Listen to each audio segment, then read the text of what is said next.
Hello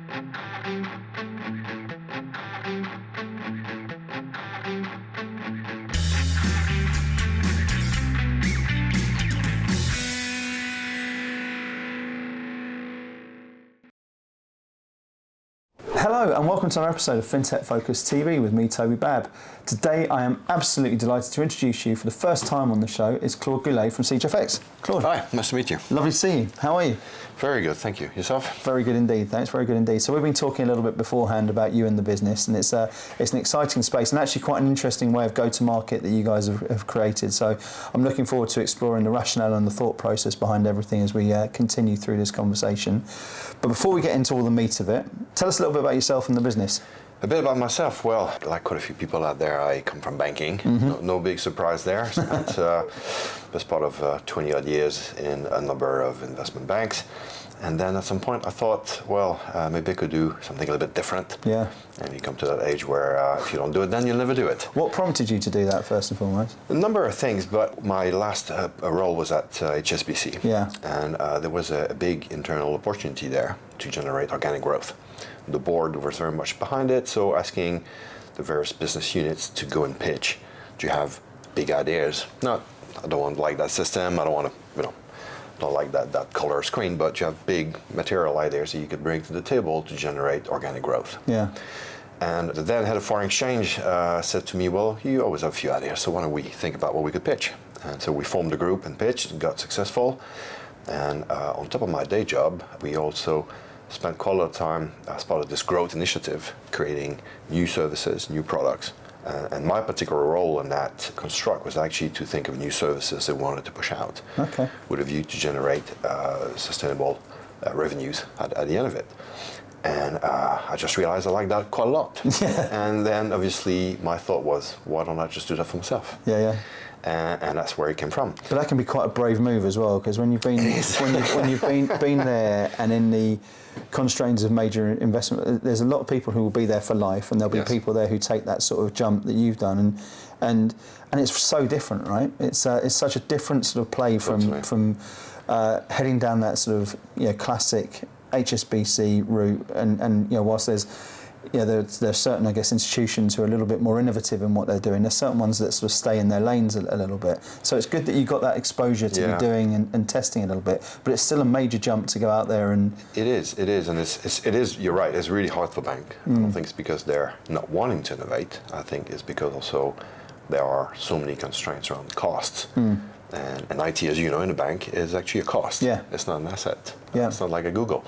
So it makes it that much more complicated. And of course, once you're in that construct of controlling risk, of having more regulatory burden or whatever else, clearly it does stimulate innovation to an extent. Yeah. That's just the nature of the beast. Yeah. So that's why I thought, I still have quite a few ideas and I want to push that out. But you're right, it's a big leap. Yeah. But, as I say, if you don't take any risk, there's no reward at the end of it. Was it how when that decision making was coming through for you? How much of a decision was it? Was it absolutely this is I'm nailed on? This is where I'm going to go? Or was it?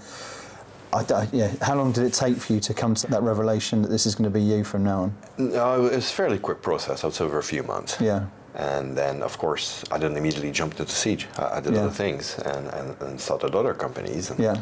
And one of them actually is still doing very well. But you do search yourself a little bit. But I think it's very important, to your point, to be convinced that this is what you want to do going forward. Because it is significantly more challenging. And security goes, and you're not getting any younger at that point. So you need to be very convinced that this is what you want to do. Because there's no turning around.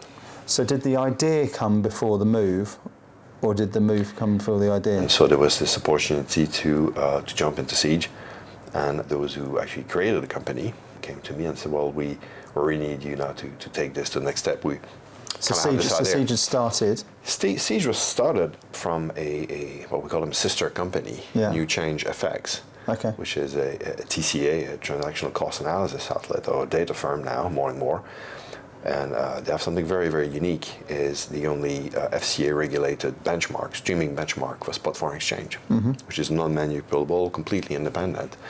And quite a lot of their clients, very large pension funds, asset owners, asset managers, banks, using it. Quite a few of them very quickly came to the view that, Well, if it's such a good rate and we can use it to monitor what we do, benchmark what we do, we really like to be able to trade on it. But of course, it's not that simple because that's what makes it independent in the first place, is that you can't trade on it. So if you make it available for trading, well, clearly you're going to influence the price. Yeah. And then there's a broader community of people out there. There's of course the banks that can trade with themselves. The buy side cannot. Of course, they can trade within each other. But there's also all these questions around information.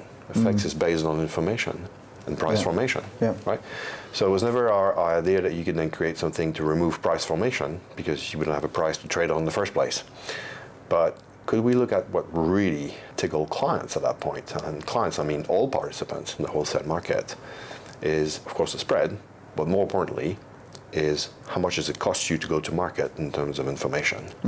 How much are you informing your own price by disclosing your interest to anybody? And the more you have to do over time, the more of that become important to you. If you look at your costs, you realize quickly that potentially, and that's definitely something we've seen with the larger participants, a greater portion of their cost come from market impact as opposed to market spread. So it becomes extremely important to try to think differently. And of course, that's why you're seeing things in foreign exchange that are picking up, like algo execution, right? Which is following on from what we've seen in the equity space. It's been around in equity. When I was looking beforehand, there's a lot of links between the equity space and what's been happening between what looks like you guys are doing at the moment as well. But think about it, in equities, you're trading thousands of securities on centralized exchanges. In FX, you're trading really a handful of currency pairs everywhere, all the time. So it's a different problem. It needs to be addressed differently. But at the bottom of it, the idea is that if you could reduce the amount of information you give when you transact over time, that would significantly reduce the cost of your execution. So that was kind of the first idea. And again, when I arrived, spent quite a lot of time thinking about how you can actually do that. It's not that and what prompted you to take that sort of thing? Sorry to interject, but I'm quite intrigued that you're there with that idea. You get a tap and you say you got pulled back in by your first love, so to speak. What was it that said, right, okay, you're going in there and you've created quite a successful business, you've taken that plunge, and then there's something there that's established that said, this is where you should be. Can you remember that? Well, I had a few ideas, but what I did is trying to think, what is it that we're really trying to solve for? And it has to be broader than just this one pain point. What is the full set of pain points that we're looking at in foreign exchange and make it so different to, say, equities? So I do believe, to an extent, FX is catching up to equities a little bit. So you have obviously the same problem. You have a problem with cost. You have a problem with information leakage. But you also have a lot of problems around the way the workflows are set up. Communication of those events. So foreign exchange, whenever you do something, that has to be communicated. There's a message, and there's a cost to that message. And you start to think of all these other things, but clearly what became apparent to me is that one of the issues that I had to solve for in the first problem, which was also around credit, how do you allow people to trade with each other? Because in FX it's very much bundled.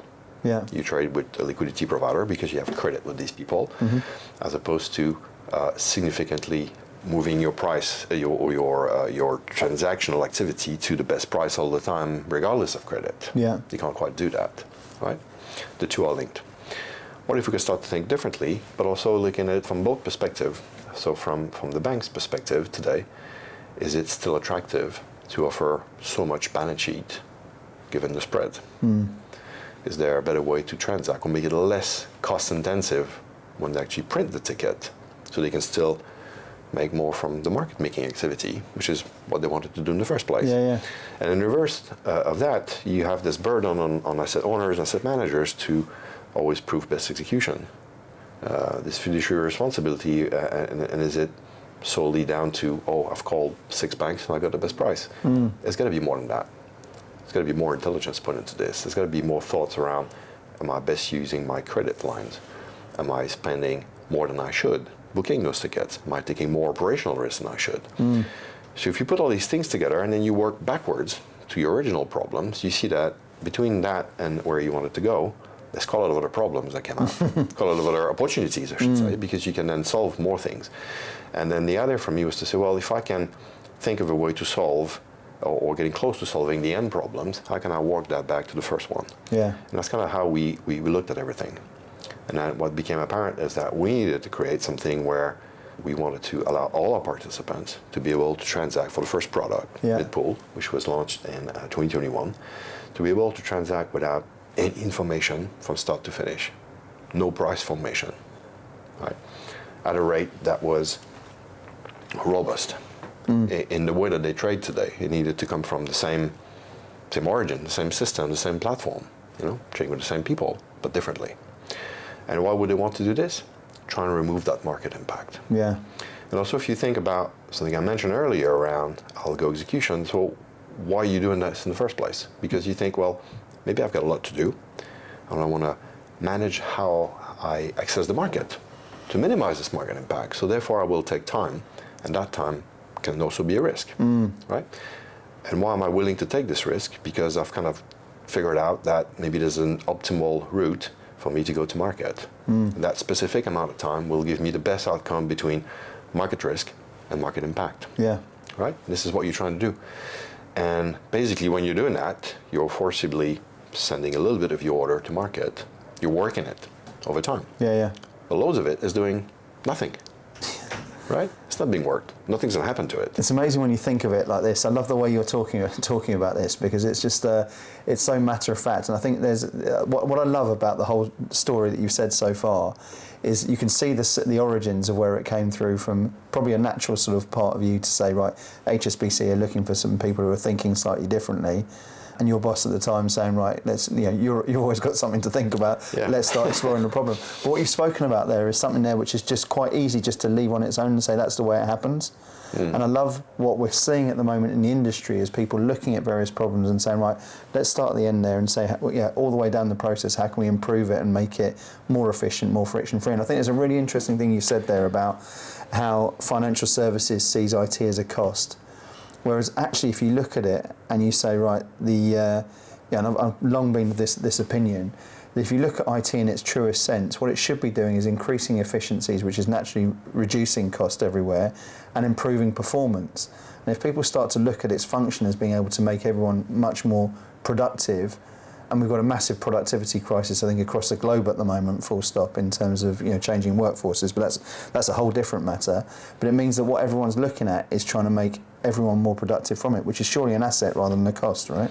You would think so, and I very much believe that. But it is a big ask. It's a well-established process, and people need to also remember that it's not because these people don't want to change. It's because there's a huge amount of risk attached to that. We need to take that into consideration. Yeah, of course, yeah.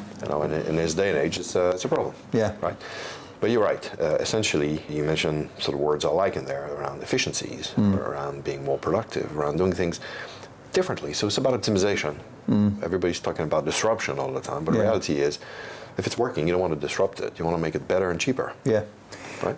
I was listening to an interview earlier on today, actually, funny enough, on the walk in, and it was from the founder of lastminute.com, and he was talking about zigging when everyone else was zagging, and looking for those opportunities. And he spoke really interestingly about how people see opportunities and how he saw, in 96, 97, the birth of the internet and its opportunity within it, which made Last Minute the success that it was at that particular sort of stage in terms of where he's looking at. And I think back to everyone who I've had on this show over the last few years, and there is a commonality of just saying, right, okay, let's look for where the opportunity. You talked there about opportunities as opposed to problems. Yeah.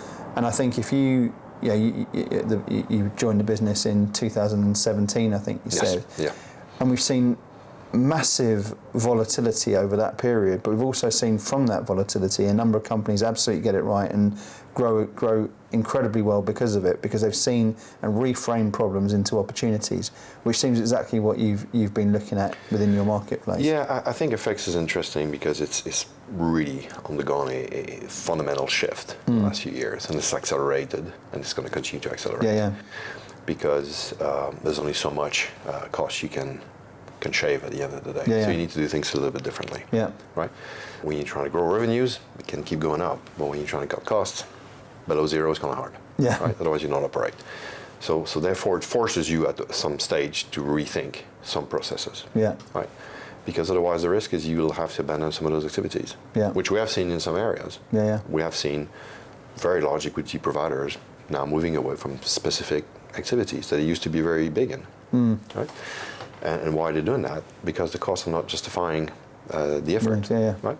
So I think you're right. It needs to be considered slightly more holistically in the way you look at these things. And the opportunities are definitely still there, right?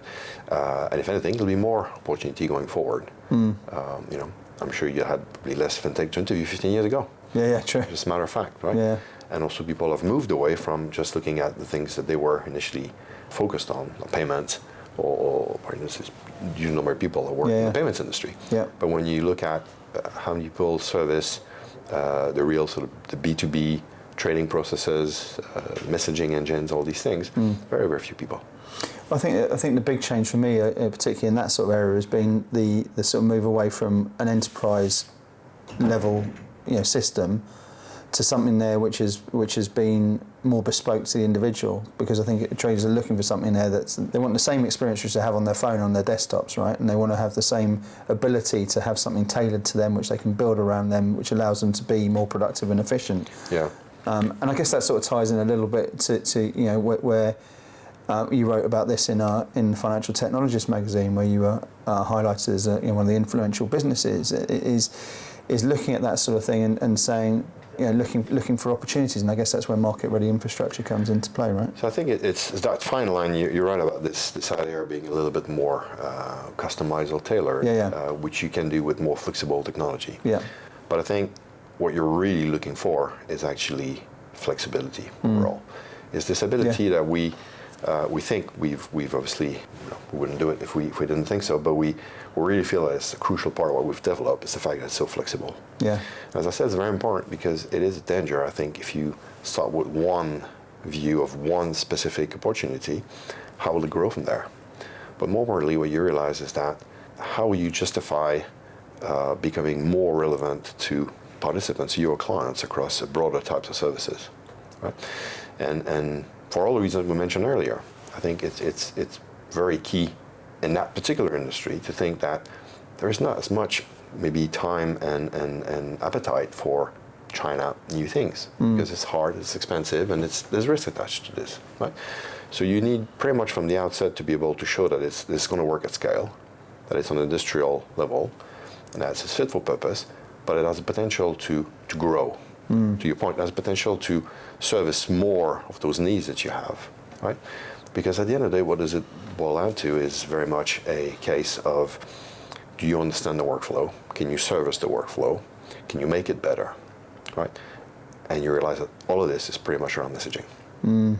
So can you become the orchestrator of those workflow and help the users to do it in such a way that they'll be paying less, they'll be doing it more efficiently, and they'll be able to replicate it across other things, because that's quite important.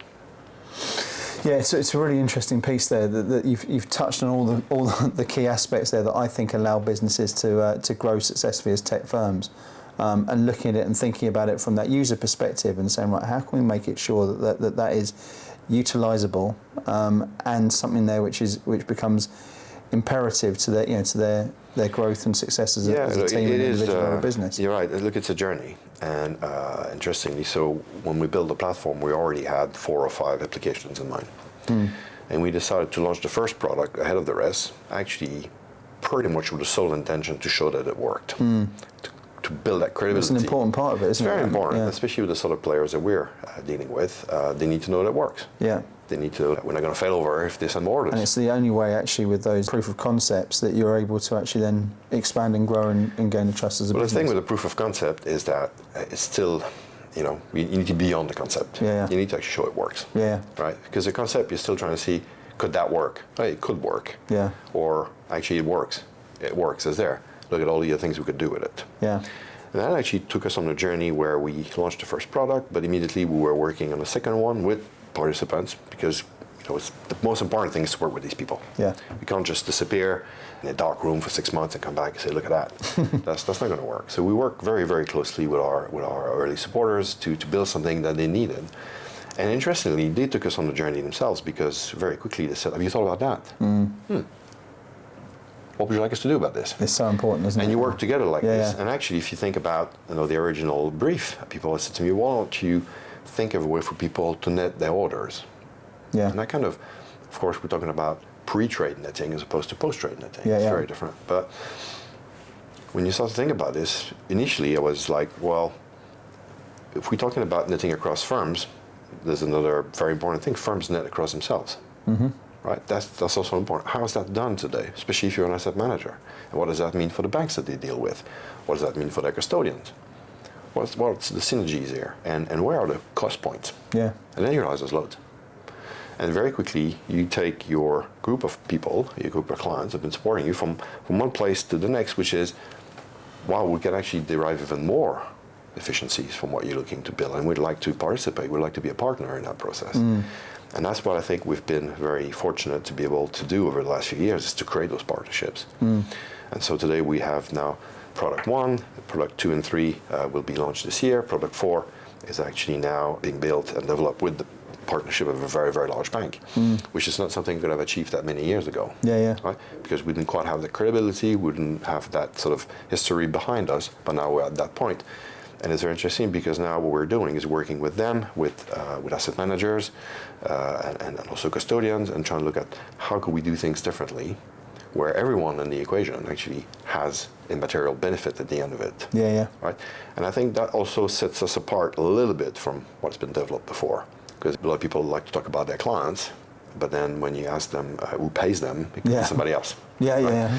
yeah. And so there's some bit of unbalance in terms of how the benefits are distributed. There's quite an interesting theme you put on there about doing things differently from other people, because it is a competitive marketplace, and there's lots of good thinkers and innovators creating answers to problems. And I think one of the key parts of there is what gets adopted is the one that really makes a difference, which really moves the wheel, which has there's lots of tech that can come in there and solve a little problem, but there's only so much tech that you can buy, to across the whole, I guess, workflow of what you've got involved in there.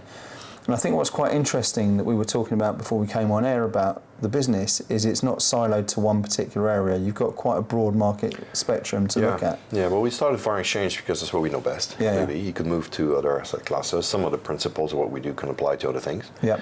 Well, actually, interestingly, people who do have similar views in other asset classes now are very keen to talk to us as well. Yeah, I bet, yeah. Quite often FX is the last thing that we quite solved. Yeah, yeah. So that's interesting too. But you're right. Our view is that to be really relevant, you need to have both upstream and sort of an horizontal view. Mm-hmm. So being able to service more areas within your client, but also being able to go really upstream into their workflow. Mm. At the end of the day, where does it all come from? There's an order that comes out of a system. Yeah. What happens to that order from that point onwards leads to many things. How many of these things can we look to service looking ahead, right? And that's the important part. Yeah. We've always wanted to be sure that we could help clients to control a much bigger part of that workflow. Yeah. Rather than say, okay, we just come here and then something else comes there. Because if you are not in a position to do this quickly, you do what's happened actually in the market today. You have layers and layers and layers of system. Yeah. And that has a cost. I think the interesting sort of debate on this is there'll be a lot of evangelists there who are saying, right, you spread yourselves too far and think about problems right from the start, that you can kind of become a jack of all trades and master of none. And then there's others who are saying, look, there is natural evolution of products all the way through things that allow you to take a much bigger marketplace. And I think if I'm sat here as an investor, I'm looking at size and scale of marketplace and where it can go to. I'm looking at team, I'm looking at product market fit, I'm looking at quality of technology, but I'm also looking at size and scale of opportunity. Yeah. And I think the way you're going about that hasn't been let's try and solve every problem altogether. From what I think you've just said is it's been an iterative process of saying there's a big space here and a decent target market that goes across asset class and across both buy and sell side. Correct. Which allows you a really exciting backbone to build from, right? You're absolutely right. These have to be connected. Yeah. And that was important for us that we built also our platform. Yeah. So interestingly today, whilst we're launching new product, we're not spending anywhere near as much time building the product within the early days, because now what we're doing is to find new ways to reintegrate those components together. to service new things. So to your point, it's very, very important. We say you don't want to become a jack of all trades, a master of none. You actually want to be able to control a connected series of opportunities that you can quickly, rapidly, robustly deploy to service. Right? So we went from continuous matching. Now we're also looking at point in time. That's going to be our next. So clearly, it's a one-off case of the first item. Yeah. Technology is not miles away. Right? We had to improve it and look at certain things differently. Then, of course, you quickly start to think about how you manage the credit in that process. So the build out of your credit engine. And then clearly what happens is that you start to think about, well, that's also part of a water workflow. Water workflow around, as we mentioned earlier. You are trading maybe across your own funds. You will try to net some of that. You will go to market where you might trade with your custodians. You will then have to book all these trades. You will have to reconcile these trades and messaging and so on and so forth. As you see, we're not stretching really far out. It's still very much within the same initial set of opportunities. But what was important for us is to think, will our platform be able to service all of that? Yeah. Right? In a way that makes people want to spend the time and effort to onboard Exactly, yeah. because it still takes time. Yeah. And talk to me about that. When you've got people there who are, you mentioned risk and you mentioned some of the clients you're talking about, and there's, it's not an easy procurement process, which is quite often the sort of stranglehold of many a business in this sort of space. Is it's difficult to actually then have the sort of runway to allow those things to come through. So I think you used the word sponsors earlier on, the internal champions around the business. Talk to me about that sort of process and how over the sort of 6 years that you've managed to adopt that and become. Well, that's been the hardest thing to do. Yeah. Thankfully, and again on the back of our own experience, and been very fortunate, surrounded myself with other similarly experienced people.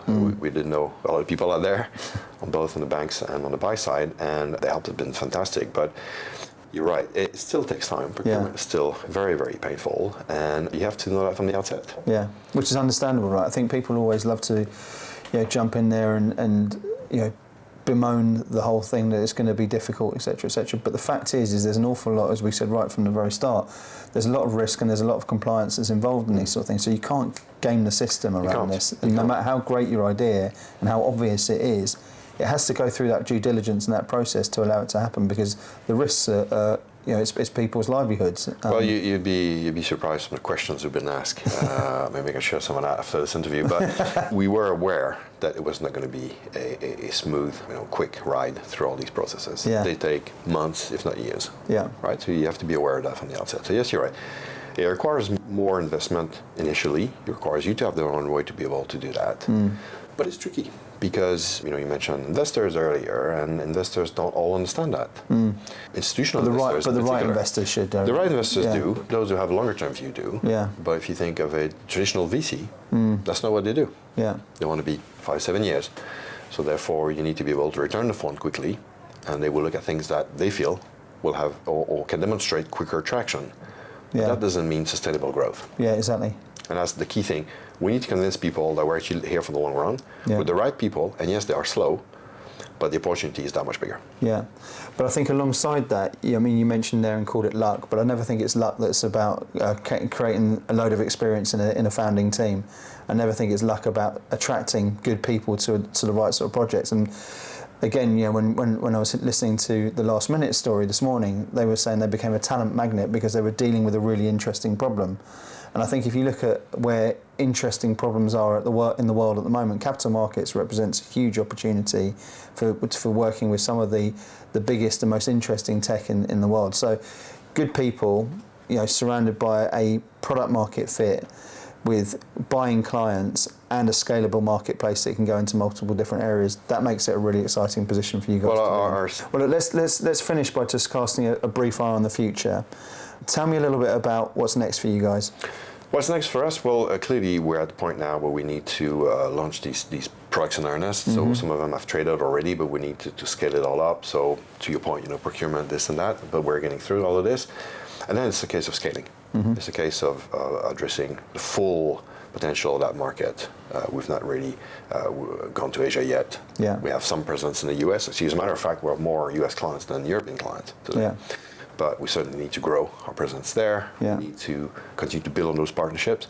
So it's around scaling. It's about now thinking about how do we reapply what we've built to other use cases are also connected. Yeah. Whether it be other asset classes, more instruments, or more regions, right? And I think if we can do all of that, clearly more things will come. But also now thinking about the ultimate next step. Yeah. Really new technology coming on board, and how can we significantly make that part of what we do? Yeah. It's been designed for that, and so we need to help accelerate that movement. Well, there's so much opportunity, isn't there? If you look at the advance in tech, I think even in the last 2-3 years, and where it can go, and how many different areas of technology there is just to improve every aspect, and do everything from reduce friction to increase speed, through to every single area of where efficiency and productivity can be made. It's at the intersection of technology, which is why I'm so excited about it. I'm sure you guys are going to be right in the middle of all of it. Very much so, and that's that's what keeps us going. Absolutely. So look, listen, there's going to be people here who are sensing some of the problems you've spoken about so far, yep. Interested in following up a little bit more about what, the where and the how that you guys can help. Who should be getting in touch with you at the moment, and what's the best way for them to reach out to you? Who should be getting in touch with us? Any large FX participant. Yeah. Right. So if market impact something talks to you, call us. If block allocation something talks to you, call us. How to reach us? We're easily reachable. SiegeFX.com. We're also on all the obvious places, LinkedIn and Co. and etc.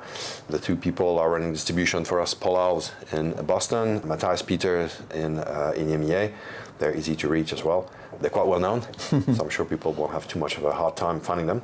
But we're very keen to continue building this community that we've, touch wood, building over these last few years. It sounds like you're doing a cracking job at it, and it's really, really interesting. I love the whole. I mean, there's a whole other story that I want to bring out at some stage, talking about that sort of process. And I love where it all started, and I like the idea of putting on that string in a corporate environment and then testing it and successfully, moving it out into something there which is following your passion, which is something I'm a big fan of. So, Claude, it's been absolutely fun, wonderful having you on the show. Thanks so much for joining us. Thanks a lot. And thank you all for joining us as well. We will see you soon on another episode of FinTech Focus TV. Thanks a lot.